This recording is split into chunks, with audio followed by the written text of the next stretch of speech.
and welcome to the Anime Explorations podcast. My name is Alex. I'm Tora. I'm David. And this is a monthly anime book club podcast where we watch a show, or in this case, the first half of a season of a show, and then talk about it. Before we get started with the usual main discussion, we talk about what we're watching, over the past month, as well as some news stories. So, where are you at with the shows for this anime season? I'm really loving Witch Hat Atelier. It's fantastic. It's beautiful. And compelling. Yeah, we're keeping up with Daemons of the Shadow Realm. Yep, it's just starting to get really good. Watching Warrior Princess and the Barbaric King, because I like some romance anime. Romance with a hint of the fantastical. Which is what this was, right until they dropped the dwarves, the elves, the sylphs, and it's like, wait, there's more than humans? I feel this should have been something more than, oh, by the way, here are the other races of our forest. It's been dumb human stuff this whole time. No, Classic culture war, and then boom! Fantasy and dragons! Sometimes it do be like that. I recognize that, but... I've also been enjoying Witch Hat Atelier. I have been enjoying Thirsty Friday with Drops of God and Botan Kamina Fully Blossoms When Drunk, otherwise known as the Boozy Yuri anime. Drops of God hasn't, like, I have a good authority that Drops of God gets into some very BL coded stuff later, but right now they're trying to heavily convey that the main character's rival is straight. So they're quotation marks around that. Straight. Akane Banashi has been excellent. Also, the show Akane Banashi has started, in addition to it being airing on YouTube, has now started on Netflix with a dub as well. And so I've watched the first episodes of that with my parents, and they have enjoyed it a great deal. And the dub handles it very well. The story, the Akane's main focus story for the main sort of tournament arc we're in right now, involves some heavy wordplay and like tongue twister elements. So, looking forward to hearing the English voice actress take that on. Sounds fun.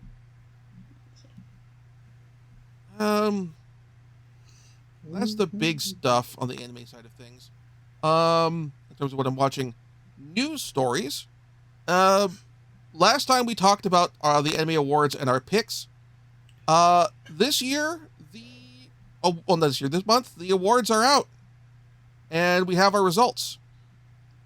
And so, what did you think of how things panned out? It all seemed like the very safe and most popular choices this year. Fine. Like, the only one I, significantly disagree with is Solo Leveling winning Best Fight. Because the choreography is not as good as it used to be, and especially, oh god, what was it? Is it the Ant King? Is that the final fight of the season?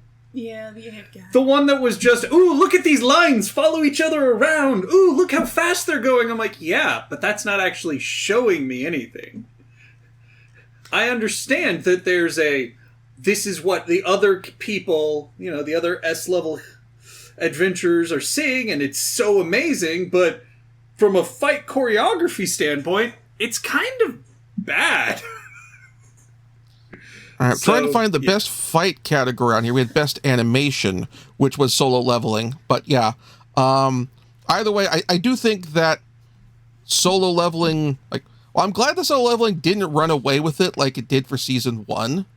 Looks like Apothecary Diaries did well, which is deserved. Yeah, Apothecary Diaries did well. I do feel like Like some of the animation from earlier in the series was better. What the bits I saw was good. But I do also think that we had like Hero Academia final season had some very well done animation to it. Particularly because oh my god, the Bakugo, well, pretty much any scene with Bakugo, but the final fight between Bakugo and spoilers. The final fight between Bakugo and All For One was gorgeous. Bakugo won Best Supporting Character. Yep. And with Dan to Dan, we had like the basically trading sequence with the music room ghost. That was a music room spirit, which was fantastic. We have and like I'm actually kind of surprised that the Chainsaw Man Rise Arc movie did not get a nomination for that. You know, on a related but technically separate matter, we've kind of fallen off watching Jujutsu Kaisen. This last season just didn't grab me. I think there was a lot of exposition, and I don't think the animation was quite as good either. I don't know. Jujutsu Kaisen has kind of... The power system is nonsense. The power system is nonsense, but that doesn't usually bother me. But the thing is, usually there's a difference between, being very fantastical and it being very nonsensical. For me, it was more like anytime Fushiguro was not on screen, I started to get bored. Okay. Don't know, I just have a fave, I guess. A lot of it seemed like This is actually good to talk about going into JoJo discussion, because JoJo's fight sequences are very concerned with exposition, because you have to know what powers, what stand users are involved in order to figure out what the hell is going on. But I feel like JoJo kind of hits that balance of doing it without it being too upsetting or immersion breaking. Stone Ocean was not quite as good at it as previous seasons, though. But in terms of JJK's most recent season, I think the exposition was just too much. I still didn't know what was going on, even though the narrator had just talked for like 10 minutes. You know what I mean? JoJo usually, like every fight, the way previously, every fight was more like a puzzle where you had to figure out, okay, what exactly is this person's stand? What does it do? Mm-hmm. I think, and then how do you counter that? Yeah, I think, like, this season, that we just watched, I think that's best exemplified with Hermes figuring out exactly what she's fighting when someone can make invisible zombies. We'll get to that. That was cool. That was great. It was the puzzle, figuring out what's going on. What are they doing? Make zombies worse. Few other minor, I guess, criticisms I have of the Crunchyroll anime awards and the who won what. I did not see Lazarus, but I feel like between Zenshu and Digimon Beat Break and G-Quux, I feel like Lazarus, what tipped it over the edge was, oh, this is from the Cowboy Bebop guy, as opposed to necessarily. Whereas, like, G-Quux very much, like, if you're a Gundam sicko, you are eating good with G-Quux. G-Quux was this delightful, up until the end, was this delightful mix of retro and new age, and the story, it needed another 12 episodes because the ending just shows up kind of out of nowhere. Like, there's a slow build-up and then a frantic dash to the end. And just even listening to the production people of, okay, well, we needed to do something. It's going to grow really, really big. Why? Because we need it to do something. It's right up until the last episode. It was not the beautiful, complete thought that G-Witch was. But Yes. I think it is... It's really... For me, it's really highly rated in terms of something that is deliberately homaging and referencing earlier iterations and playing on fan nostalgia while also being new enough to be different. Yes. And that's a hard line to walk. And especially since, it's essentially fanfic. Like, in universe, it's literally, I don't like that this event happened, I'm going to make my own universe where that didn't happen. So it's kind of got similar theming to Zenshu in that sense, but Oh my very god, different Zenshu. approaches. The fact that Zenshu didn't win Best Animation is just a crime? Yes, I'm sad about that, but... The fact that it wasn't nominated for Best I Animation. know! How dare they? It's like you went with... they obviously went with, like, the popular choices, and that's the way the voting turned out. But, God... Like, straight up, if Witch Hat Atelier doesn't win next year for Best Animation... Oh, it's so pretty. Like, that said, like, on the other sense of things, like, there are places where, like, very clearly the right thing won. Like, for Best Ending Sequence, My Hero Academia won, which is the right call, because that is basically doing in the, like, 45 seconds to a minute of closing credits, playing out the story of Hero Academia thus far, which is excellent.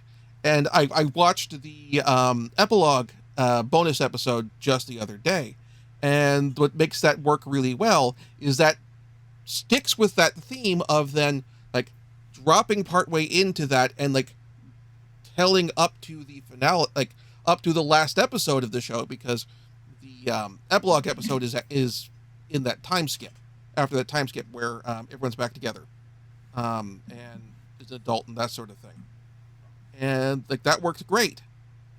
So like that was a perfect pick there. Anya Forger, not surprised that she beat Bao Mao for the most protected at all costs character, because she is the snowflake who must be protected at all costs. Okay, as yeah, opposed but this is the third time she's won. I think she's pretty well protected at this point. I think, like, don't get me wrong, I love Anya Forger. I love Spy Family. I feel like we should let some other people win. True, but I feel like Mao Mao's must protect at all cost is less the cinnamon roll who must be protected from all that is harmful, and more the puppy who keeps trying to chew on things that they're not supposed to. And Izuku, like, honestly, admittedly, I have not seen Fragrant Flower Blooms with Dignity, have not seen Dr. Stone, and I have not seen Takapi's Original Sin. But like at this point in Hero Academia, the whole thing with Midoriya is he doesn't need to be protected anymore. So he, like, honestly, he practically shouldn't even be nominated. Yeah. I would say that is true if it wasn't for, I think Izuku Midoriya, like Mao Mao, is in there because they put themselves into situations and they're hurting themselves. And this must be protected at a cost from themselves. Because I think Izuku would be fine as long as no one was in danger. But as soon as someone's in danger, that idiot is going to run in and, I don't know, lose a hand or two. It's sweet Midoriya's mom who must be protected at all costs. Yeah. Oh my god. If Inko was on the list. Inko needs to be protected. Inko needs to be protected by, like, locking her son in a padded room where he can't hurt himself. And we never once saw Izuku's dad! Unless, it actually is All Might. Unless. I don't think it was, like, I will say, like, opening sequence, Dan to Dan opening was great. So yeah, I like that. I like the Creepy Nut again. I like the Creepy Nuts opening more, but the Dan to Dan opening was not a bad call for it to win that. Props to for the English for Japanese voice cast, Ayuki winning for Mao Mao winning that, and for English, Lucian Dodge for Akaza rather from Demon Slayer Infinity Castle, which I have not watched yet. I am far behind on Demon Slayer. That's actually one of my New Year's resolutions this year, to try and get caught up on Demon Slayer. Haha. Well, the thing about Demon Slayer is there's actually not all that much of it. Fair. There's like a full first season, and then essentially a movie that later gets turned into 4 or 5 episodes, and then another arc that's essentially the exact same thing. It's a movie. It should have been a movie, and then they turn it into 4 or 5 episodes. And then the training arc, and then the latest season was only like staggeringly short. My problem is that I started trying to watch the One Piece anime, and I didn't start at the beginning, okay? I started, like, right before Fishman Island. Yeah, you're in the 400s. And I have not been able to get very far. That's because... I should just skip ahead. No, the problem is that where you've picked up is sort of... You recommended me pick up there, because I wanted to see all the bits with, Impel Down and Ace's Trial and all that. All that is way before Fishman Island. Before? Yeah, Fishman Island is after the time skip. I don't think so. With Shirahoshi and King Neptune, really? Yeah. Oh. Well, now I'm lost. Yeah, you started it. I read all the manga, though. I know everything that happened. I'm just... Yeah, watching the show after reading the manga is just... It's going so slowly. It's going because so it's slowly. a weekly anime. Yeah. It's fun, though. Yeah, it's so much fun. I'm having a lot of issues with Crunchyroll's dubs and subs of the show, though. Like, the audio is synced way off if I was trying to watch it dubbed on some of the episodes. So then I just started watching it, in Japanese with subtitles. But that's part of the reason I haven't been able to get very far, is because I have to then, devote my full attention. You can't do other stuff, too. Yes. Alright. We should probably get into the show. Enough of my frustration.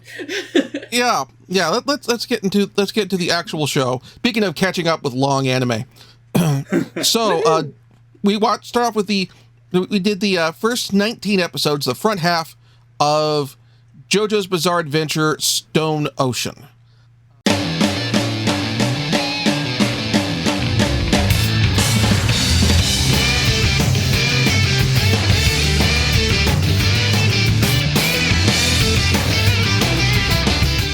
This is our first JoJo series with a female protagonist from the start, Jolene Kujo, and she has been sent to prison for a crime she did not commit.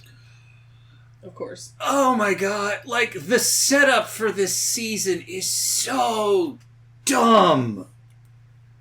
Like, I feel like this would have been better if it had been earlier. Because, like, the premise is that her lawyer got paid off so that she got a horrible sentence. But who's paying more than the Speedwagon Foundation? It was John Gollier, right? Was the whole initial... Yeah. Essentially remnants of Dio. It's Florida. I have no trouble believing that such miscarriages of justice are happening. I believe that miscarriage of justice is absolutely happening. It's the fact that it happened because they paid off her lawyer, who was explicitly hired by the Speedwagon. Organizations are made of people. They're not all going to be as ride or die as Speedwagon. But it's literally Speedwagons. he's been gone for a while now, canonically. Yes, It's just yes. people now. And then Jotaro comes to break his daughter out of prison. Dr. Jotaro. Dr. Jotaro Kujo. PhD. Comes to break his daughter out of prison and somehow has a problem. He still looks 30. Yeah. Graceful aging. Well, aging at all is not, this artistic style's, strength. Well, if Joseph is anything to go by, you'll look awesome until you just collapse. Though, we also forgot that the lawyer Slips has, he's following Speedwagon Foundation orders enough to deliver to Jolene a amulet with a picture of her parents and also a chunk of the arrowhead of a stand arrow. Yep, arrowhead. And which point she cuts herself on the stand arrow, which appears to be the plan to activate her stand powers, and then she immediately chucks the amulet in pain and it falls down a storm drain. Whoa. At which point a bunch of other people end up getting hit with the stand arrow, plus a bunch of existing stand users who were already in the prison in the first place. Somehow. Well, we know why, because, spoiler, Chief Batty is in there, the priest. Yeah, the prison... chaplain. Yeah, prison chaplain. I don't believe anyone who could look at that man and say, yes, that is a normal chaplain we should trust. Yeah. Also, I'm wibbly on the timeline. How long was Dio active before the Stardust Crusaders took him down? I want to say seems like he had enough time to get up to all kinds of things. I want to say 10 years. Okay, so he was running around in Jonathan's body for 10 years. No, running around, yes, but he was in it for 60. It's unclear. Yeah, so Jotaro goes to rescue his daughter and gets taken out. And has his memories and his stand stolen from him. In compact discs. Yep. Because that is the gimmick for this season. Outside from the prison exploitation film framework, originally just women in prison, but now just kind of prison film in general. Exploitation framework. People's stand and memory information are on compact discs that can be pulled out of their body, and you can stick them into your head to do like the memory disc into your head to view their memories and find out what's going on with them. 100% logical. The fact that Jotaro was taken out so easily when the man's powers literally stop time. And we need to get through this door. Okay, we need to break out of this prison. We need to get to this door. It's like, you have Star Platinum! You can punch through it! And if the door's too strong, the walls aren't! Your audio cut out for me on the Google Meet recording there, but to be fair, that does actually make it slightly funnier. Yeah. Jotaro's like, God damn it, I just want to study starfish. Leave me alone. And like, he has not been training. David's like, no, not buying it. I'm not. Like, especially since this takes place after Diamond is Unbreakable, where he learned the lesson of, if I don't keep training, I'm gonna get myself killed.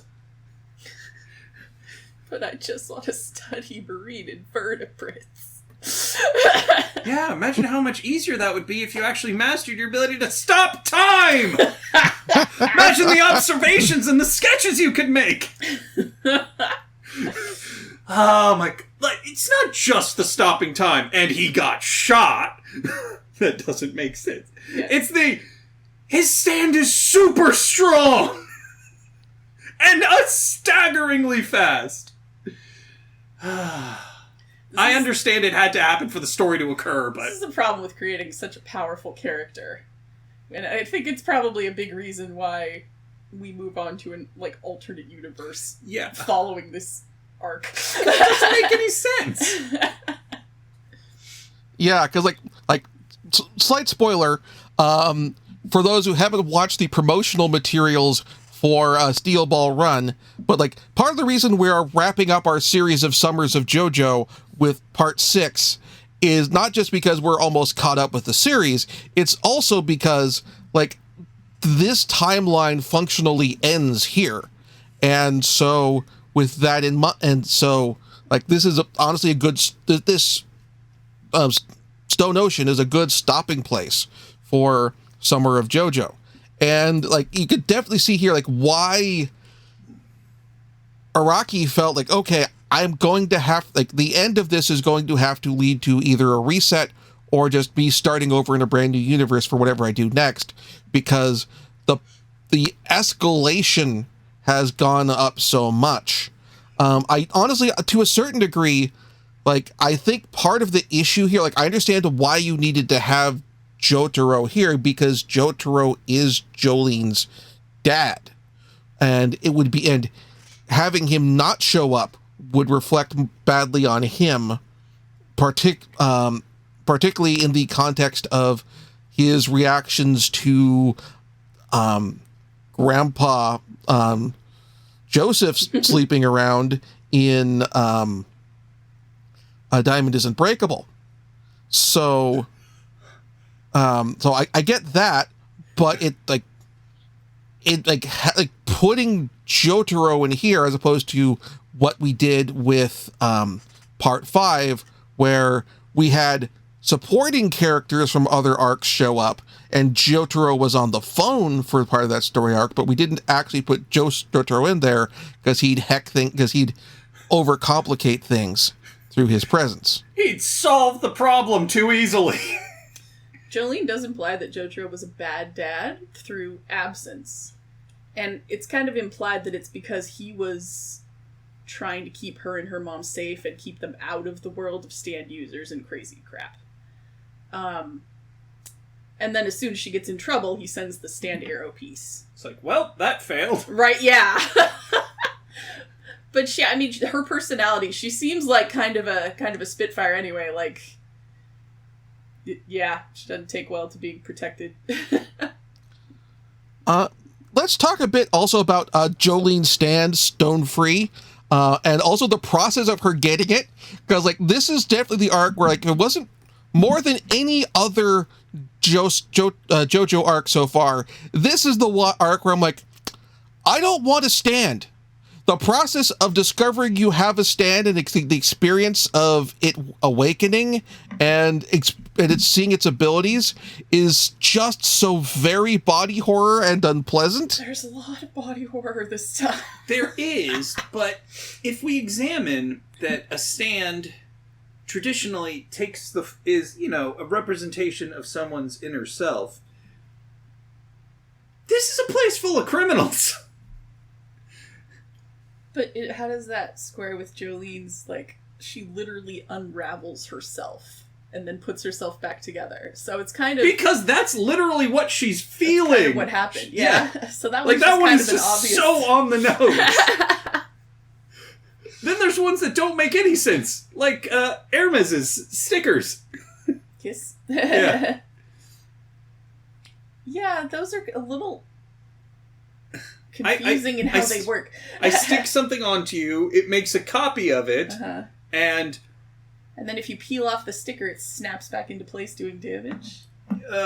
If they're far enough apart, but it doesn't always damage. If they're close enough together, yeah. You kind of have to... Honestly, that one felt so much like Giorno's. His ability to turn one thing into something else. For the record, out of all the stands we've seen, I think Giorno's had the coolest powers. I think, yeah. I don't disagree with that. Stopping time is great, but I can make anything into a living creature? Yeah. Or I can make anything into a living body part and then put it into you where you got hurt? It's the worst kind of healing, but... But it worked. It worked. Jolene gets a healer later in Foo Fighters. Foo Fighters. That doesn't make any sense either.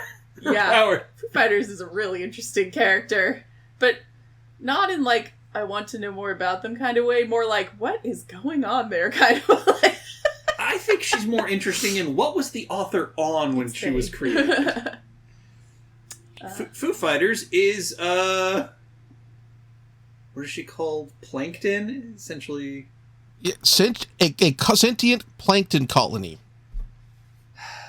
Yeah. Yeah. Who's animating the corpse of another inmate. Yeah. Or created a water simulacrum of other inmate. It seems to kind of go back and forth. Yeah. I think she's physically in that flesh. Or she's in the water that's in that flesh. Oh, she's in the water that's... Yeah. But the thing is like, when she loses... Like, there's a point where she loses a leg, and it's just full of water. So it seems more like a skin suit than, like, an actual body? I don't know. There is limb reattachment. Oh for my God, sure. there's so much. But... I don't know, I feel like The stand powers in this one are all over the place. Yeah. I mean... Yeah, like look over the characters, like, okay, our bad guy, Enrico Pucci, and his stand, Whitesnake. Which, like, this is where the CDs come in. And, like, I understand, like, the concept of hey, this is a stand where it's meant to, at this point, be the character sort of manipulating other forces and that sort of thing, and being the puppet master in a where you want a stand that doesn't necessarily work for direct confrontation and forces him to be in the working around the periphery until he's got things in place to escalate and that sort of thing. But it's like really out there. I have an extremely important but ridiculous question. Mm-hmm. Did Sensei ever draw Whitesnake posing on the hood of a car? I don't believe so, no. Not that I'm aware missed opportunity there. Okay, continue. There's a lot of missed opportunities in JoJo in regards to the music puns that could have been made. Yeah, I feel like the music connections are a little more just thrown in this time. They don't seem to be... There's no, like... apropos to the stand power, or... with the exception of Kiss, I guess. I don't... Like, yeah, Weather The report. thing is, I liked this season. I did. It's just, I also had a lot of problems with this season. I feel like we were just starting to get to the good stuff at the end of that last episode. Yeah, like I think more than any other season, this one felt like we were going to do a Golden Wind style pivot halfway through the show. In that, okay, this is what we're doing. No, actually, we're doing this. Like, this one felt like, okay, we're just treading water until we get to that point. There's only some prison tropes you can do. And it did seem like initially it was all female prison tropes, and then like at some point they just randomly revealed, no, it's a co-ed prison actually, because they were just like out of things to do with the ladies. Like, yeah, we need to have prison tropes for like general prison movies now. Yeah. Okay, so we don't have the underground prison pit fighting trope in women's prison movies, but we do have it in men's prison movies, so we're going to have that. So we're going to put that one in there towards the end, and that sort of thing. I really enjoyed the absolute ridiculousness of Marilyn Manson and the game of catch with the baseball. Because JoJo has this tradition of like, how can we take something mundane and make it as extra as possible? And in this case, it was a game of catch, right? And it just kept escalating in a way that I found really fun. Yeah. It was so ridiculous. I mean, as ridiculous as that is, I cannot feel that it was as ridiculous as my power is I draw meteors to myself. and really hope someone gets in the way. That's true. One of the stands was literally just meteor swarm. And then, okay, if it hits someone else, we're aces. But if it doesn't, then it will crumble to dust in front of me before it hits me. I'm confused about why Savage Garden was a pigeon and not a stand. But Or fine. it Maybe was the pigeon is a stand. I don't know. I mean, it continues the Speedwagon Foundation's long habit of having animals with stands. That was actually another example of when the show was like, let's take something that should be normal and make it as insane as possible. In this case, getting from point A to point B. Yeah. I'm going to say my favorite stand battle of this season was actually during the pit fight arc. And that was the stand fight against Kenzo with Dragon's Dream. Oh my god! There was a lot of really interesting ideas in that, I felt. The unlucky direction and... What if we made standing in the same feng shui a fighting style? Yeah, exactly. But also, the thing is, I am really confident that martial arts movie exists. Sure. Already exists. I actually think I have seen that way back in college. I remember a feng shui fighting master. But I really love the additional wrinkle that the little dragon that was his stand basically wasn't even really on his side. It claimed to be neutral. Because that's the thing about feng shui. It's not good or bad. It just is. Yeah, and it was you like align yourself. giving valuable information to our protagonists. And that was kind of fun. Yes. Like that was like fun at a level, honestly, where I'm like, I am shocked we didn't get this in any previous series. Like, this felt like something where like Araki had the idea, like floating around, couldn't find a way to fit it into any other previous series, the JoJo series, quite right. And then here it's like, oh, this is it. I got it. That's exactly what it is. It felt like one of, Dio's minions back in Stardust Crusaders. Oh, yeah, it did. Yeah. Like, this is exactly that kind of weird... Exactly that kind of weird old guy. It was nice to see FF get their moment, too. Now, that was kind of a fun back and forth where they were figuring out how to fight each other. And then they threw in the freaking, like, electric chair. I was like, oh, shit. Like, okay. Let's go there. Like, okay, the electric chair. I was like, well, those haven't been legal in ages. And I don't think anyone would pay to maintain that. Oh, and then pink-haired guy showed up, and I was like, that's just Diavolo. Don't trust him. There's no way that's a good guy. I'm going to marry Jolene. But why? And FF's like, let's just go. Yeah, okay.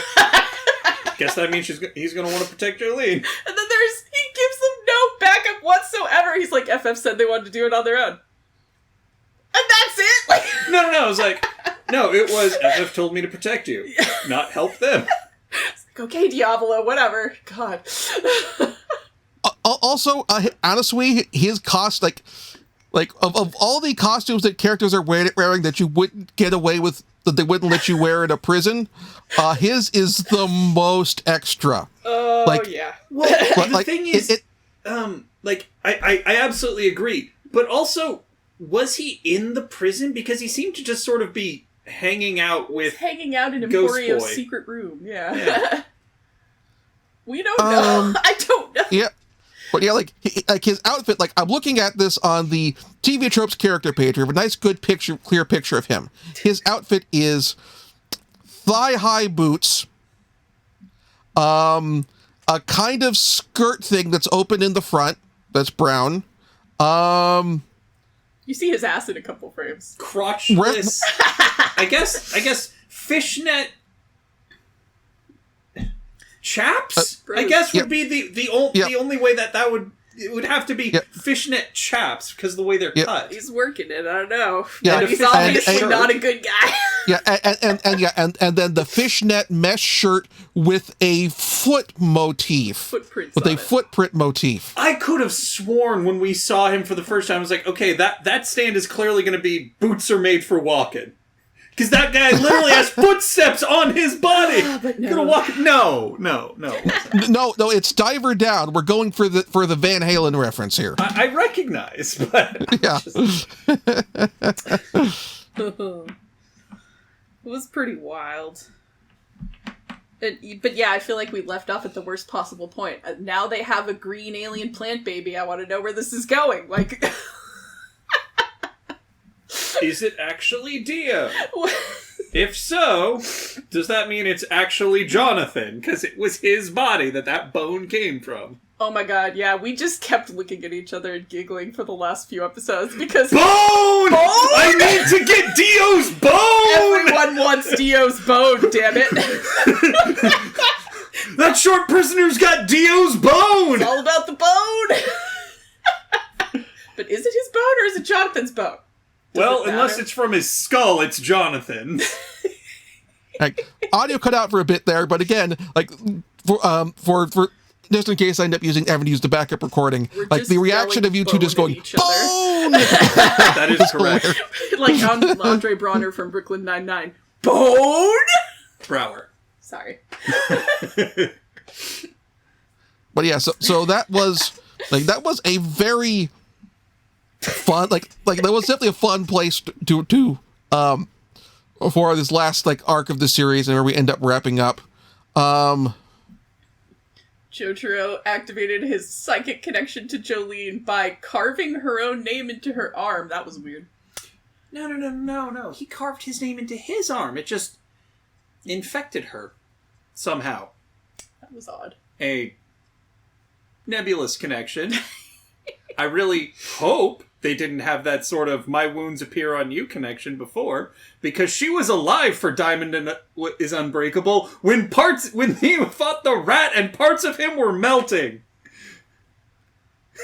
That would have been so terrifying for a 10-year-old and her mom. Presumably the link only started once her stand got activated. We hope. Maybe. Oh, and I'm gonna never think about that guy's legs turning into springs ever again after this moment. That was horrible. On so many levels. Kenzo, how? What? I can strike this one singular point in the back of your mouth, and you will drown in water. But I have to get it with my big toe. Well, hands are smaller than feet, buddy. That was pink-haired guy's stand effect, though, right? The horrifying body springs. Yeah. Just further proof he's not trustworthy. I mean, it's essentially just rearranging the body into horrible ways, but we've seen that sort of body rearrangement before. I don't know the way they did it. No! Do not get me wrong. That was awful. Just truly sickening. I don't like it at all. So, did you watch the dub for this season, and if so, how was it? We watched part of it. Yeah, we kind of went back and forth.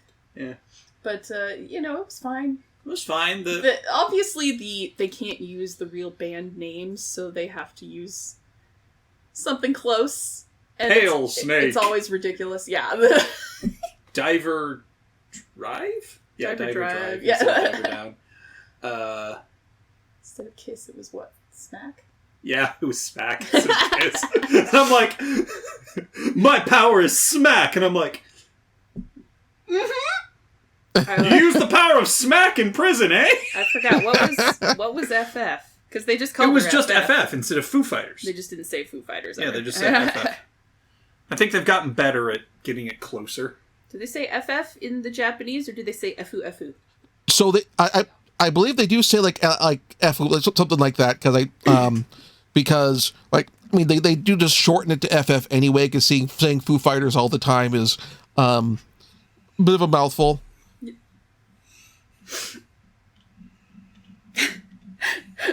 Sports Max. That's an insane name. And Sports Maximus. They kept that one. I mean, you could have called him Sporticus, but the Lazy Town people might have a problem with that. Particularly considering Anna Sui became Anastasia. Yeah, that was kind of odd. I mean, it starts with Anna, and it's It was still male voice actor. Well, yeah. You know, Mm-hmm. they're like, they didn't even call out to the fact that that was a girl's name. They were just like, no, my name's Anastasia.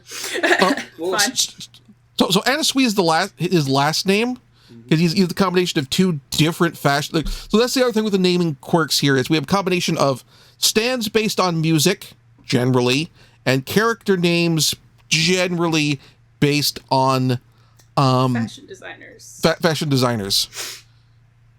So like Hermes Costello is a mashup of fashion brand Hermes and musician either fashion designer Paul Costello or Elvis Costello, and that sort of thing.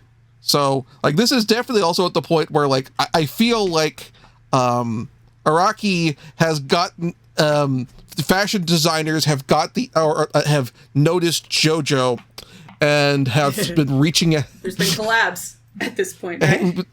Yeah, I was going to get collabs at this point, and so he's now definitely like not at least adjacent to the world of high luxury fashion. Quick note on Hermes. I really wanted to like her more than I did because she reminded me of Bruno, and I don't know. I just don't feel like she's super likable, even though she got that whole arc where she was. You know, she got thrown in prison on purpose to try and get revenge on her sister's killer, and I was like, I don't know, I'm just not connecting. Like it's like, I did it for my sister. You did it to kill your sister's killer. Like, don't get me wrong.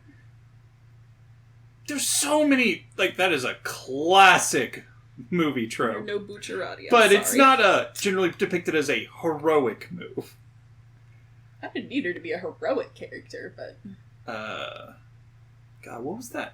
It really reminded... what was it? So I actually watched all of Orange is the New Black. Oh, that's right, you did. I did! And, I mean, say what you will about that show, but it was really good at telling the stories of its characters. And I just don't feel like... I feel like Hermes and Jolene bonded immediately, almost because the story required it, and not because they actually had a connection. I remembered what the movie that reminded me of Hermes. Death Wish. Where characters, in this case, daughter was killed, and he goes on a killing spree against the criminal organization that did it. Very Punisher. But, yeah. It's that very much that, why are you in prison? I'm in here because I want to be in here. Okay? Because if it wasn't a... It seemed like the prison became co-ed just to justify that decision. It's like, also, how did you know you'd go to the same prison as this guy? Generally speaking, prisoners don't get to choose where they go. I don't know. I don't know. Also, the prison has a logo, which everyone throws on the back of their clothes, which are absolutely not prison regulation ever.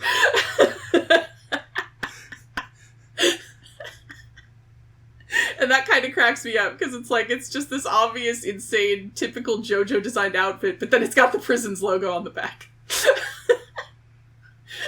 I'm not believing the prison issued you these clothes. Well, remember, look at who their priest is, and say that... So, something I'm wondering in terms of like the logo and that sort of thing, is I actually just went and did some checking of dates. So Oz started before this show did. The HBO prison series, which introduced the world to J.K. Simmons and Harold Perrineau, before Lost and Spider-Man did. And what I'm wondering is, did Oz have a logo or anything like that related to the prison on the attire? Because I have not seen the show. I don't know. Because I feel like that could be a thing where, like, if Araki is like going have like if you say, hey, I watch these prison movies, I feel like doing a prison themed theme for my next story arc, and goes diving into other works in the genre.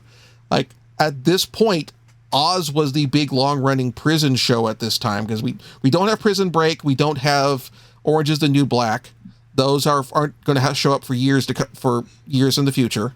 Yep. So that if that's a thing that comes up in Oz in terms of like, oh, like, because that show does have, I'm looking at the Wikipedia page for it, and it does have, like, it's a maximum security prison, which ostensibly the prison in Stone Ocean is. The prison is called the Green Dolphin Street Prison, and the wing that a lot of the plot of Oz is set in is nicknamed the Emerald City. So it like does like make me wonder if this is like, oh, one of the, whatever the Japanese equivalent of HBO is, picked up Oz with a dub, and Araki watched some of that and went, okay. Yeah. Could be. It does not seem like it's as interested in telling prison tropes as it is just trying out wacky stand powers. I think it's definitely a mix of both, like particularly earlier on where like you had the storyline, like the episode where it's about, hey, if you load someone money, you need to like make sure they pay it back right away, or else you're at the bottom of the power tier. And the situation around where the access to the payphones is a big deal and that sort of thing. But only for like the first few episodes, I think. Yeah, because Araki got bored with that and wanted to move on. Like, it started off very prison classic, and then it kind of wound its way back to Jojo.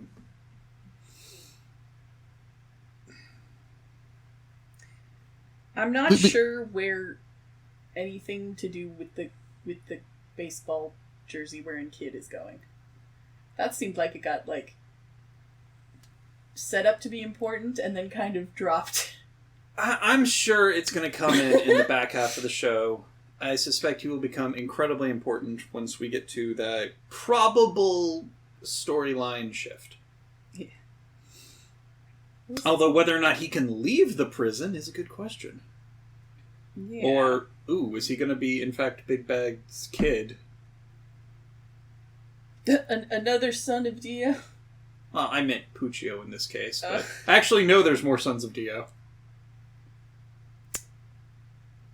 Because Dio's got very around. busy. I am definitely interested to see how the back half goes. Like, I will say, like, the prison fiction trope they have not gotten to yet, and they like tease that they're getting that the first half of the series and then had to step away when they're for the plot around getting Jotaro's memory and stand disc back, is the jailbreak, the actual jailbreak. Where, and I definitely think that the back half of the series is probably going to have that be a part of this, where the characters are like, okay, like we've got the memory disc now, we can't just send a message, we have to actually break out. I don't know if this is going to be using Jotaro's submarine, or whether it's going to be something else. Well, didn't the Speedwagon Foundation pick up the submarine? Because isn't that where she put his body? But they and could then... send it back. But theoretically they can send it back. Like they could send it back. Like, they send the message out. Like, hey, we got the disc. Send back the sub or something like that. But yeah, it's like, oh, maybe they'll just send a pigeon again. I think because like between not just in terms of like prison movies like Escape from Alcatraz and Shawshank Redemption and that sort of thing, but also we have like the Great Escape, like World War prison POW is prison escape movies, Great Escape and Escape from Colditz and that sort of thing. So that's going to be, I think, or for that matter, Oh Brother, like a big chunk of Oh Brother, Where Art Thou is being on, and the feud is being on the run from prison and escaping from a chain gang. So I'm really interested to see, like, okay, when Araki decides to pull the trigger on, all right, we're doing the jailbreak story now. We're doing I'm a fugitive from the chain gang. I'm the fugitive. That all that sort of stuff. How does he go with that from there? Well, it looks like there might be a dramatic fan boat chase across the Everglades, which is always good. Yeah. So, this was a very good first half of the season, I thought.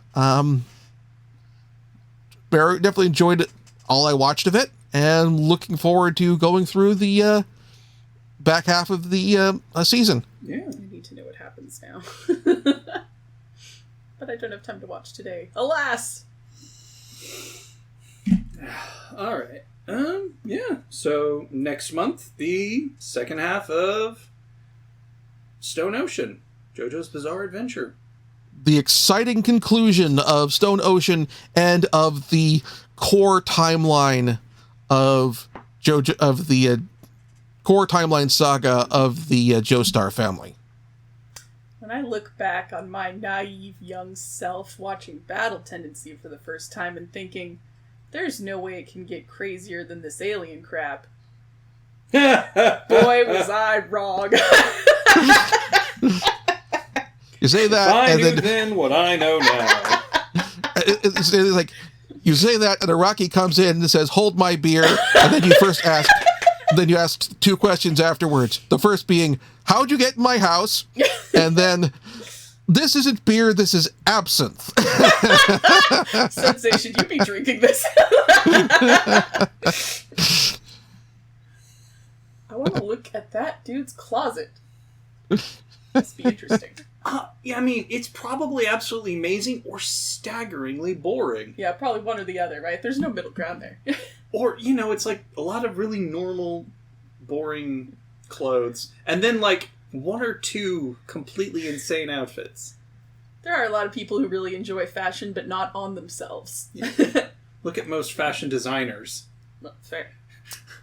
Cool. Anyway, yeah. What other series can you say that about, where it hits aliens in the second arc and then it just gets wilder from there without any any further aliens? Don't you want to go back to the days when it was boring and just about alien vampires trying to convert all of mankind? Yeah, I might go back just to watch young Joseph in action again. I have a favorite, okay? Well, if you enjoyed this podcast, please consider backing of the Patreon at patreon.com/count0or. Patreon backers get access to edited versions of this show and not edited versions of the show, but like the ad-free version of the show, as opposed to ads at the front and back.